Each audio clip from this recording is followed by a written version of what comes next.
Bonjour, pardon, bonjour. Donc vous êtes bien sur fil, papier, émail.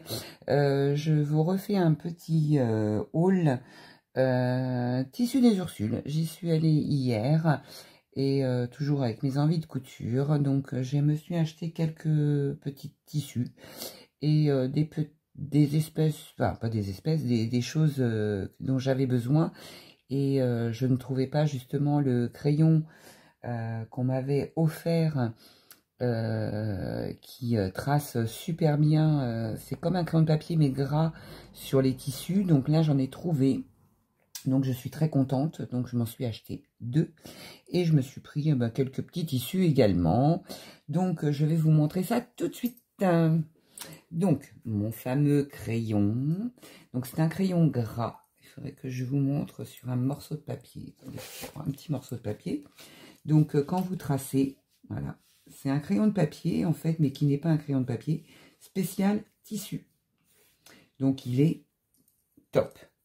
Voilà, donc, j'ai pourtant les stylos à friction, mais bon, ça marche pas toujours. Des fois, vous avez du noir, donc ça fonctionne pas. Là, ça marche aussi bien sur le noir que sur le clair. Ça écrit partout. Pardon. Donc, du coup, c'est top. Donc, je suis très contente. C'est de la marque Bohin. Donc, je suis très contente de les avoir trouvés. Voilà, donc ce petit crayon qui va bien me servir. Ensuite, j'ai trouvé, c'est pareil, la marque Bohin. J'ai trouvé, vous savez, les nouvelles boutons pression, mais qui se clipsent sans pince. Donc j'ai dit je vais essayer, j'en ai pris des noirs parce que je veux faire un sac noir. Donc du coup j'en ai pris des noirs pour essayer. Et si ça va bien, je me prendrai les autres couleurs. Ils ont fait plusieurs diamètres. Donc le diamètre est un peu plus large que celles qui sont avec les pinces. Donc je vais tester ça. Voilà.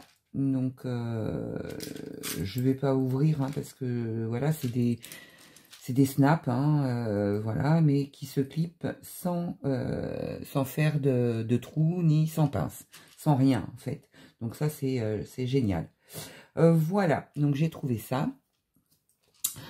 Ensuite, j'ai pris comme tissu, un tissu coton, 1 mètre par 140, avec des notes de musique. J'avais jamais vu.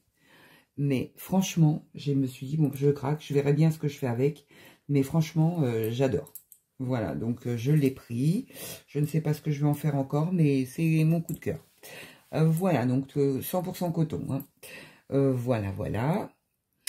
Ensuite, je me suis pris celui-ci, qui m'a bien plu. Je me suis dit, je vais pouvoir faire des sacs avec du gris foncé pour cet hiver, en gardant un petit peu de couleur sympa.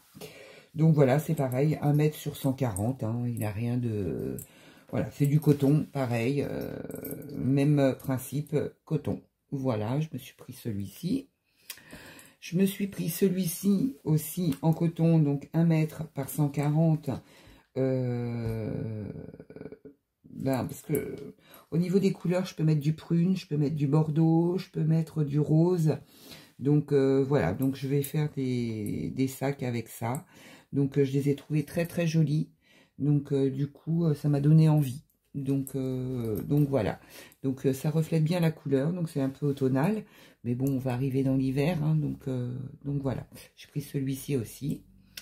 Après, j'ai pris pour faire des sacoches pour chiens.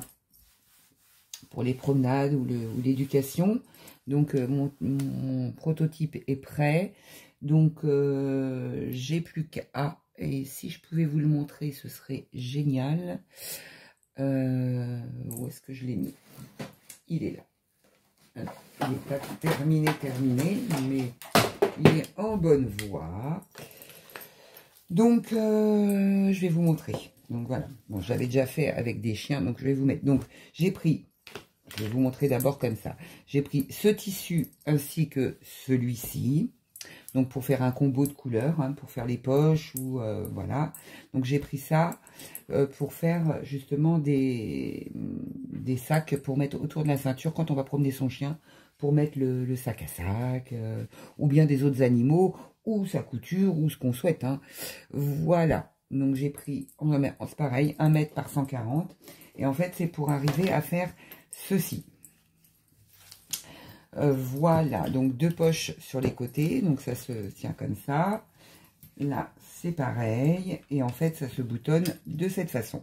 Il me reste plus qu'à coudre ça, mais il fallait que je l'ajuste sur la personne qui me l'a demandé. Donc voilà, donc il fallait que je l'ajuste. Donc voilà, donc ça donne ça. Donc vous le mettez là, j'ai mis en fait de l'élastique, comme ça, au niveau de la taille de tout le monde, ben, ça peut aller. Et puis devant, ben, j'ai mis de la grosse anse en polypropylène et j'ai mis un gros mousqueton noir, voilà, qui n'est pas réglable devant, mais par contre qui s'adapte forcément derrière, voilà, pour que ça reste bien plaqué sur les jambes, comme par exemple les gens qui font du cheval ou des choses comme ça. Donc on m'avait demandé ça. Voilà, donc j'ai fait mon prototype. Maintenant, ça se présente de cette façon, je vous le montre. Donc là, il y a une poche donc où on peut mettre des choses dedans, mais je vais l'allonger parce que je trouve qu'elle est un peu courte, en fait. Et une petite poche devant. Oh, ah, les boutons pression. Une petite poche devant bah, pour mettre les sacs. Vous voyez, rien du tout. Une petite poche devant pour mettre des petites choses dedans, des petites friandises, des petites choses comme ça. Ici, on peut mettre son téléphone, on peut mettre plein de choses. Et j'ai fait la même chose de l'autre côté, mais sans fermeture éclair. Voilà. Donc, ça sera un des prochains tutos. Le patron est prêt. Donc voilà. Donc, je suis très contente de mon petit projet qui m'avait été demandé. Voilà. Donc, ce que je vais faire avec le petit tissu bleu, je voulais vous le montrer. Donc, voilà, bah, écoutez, ce tuto est terminé. J'ai trouvé un petit peu de choses.